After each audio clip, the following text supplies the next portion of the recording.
आएंगे शामी कबाब। कुकर में मैंने दाल को डाला हुआ है और साथ में थोड़ा सा पानी डाला हुआ है। अब इसमें हम और चीज़ें डालेंगे साथ में।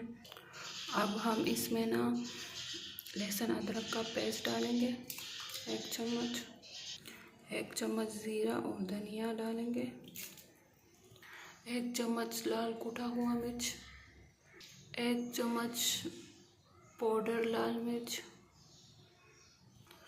ज़्यादा स्पाइसी बनाने के लिए हम इसमें डालेंगे हरी मिर्चों का पेस्ट।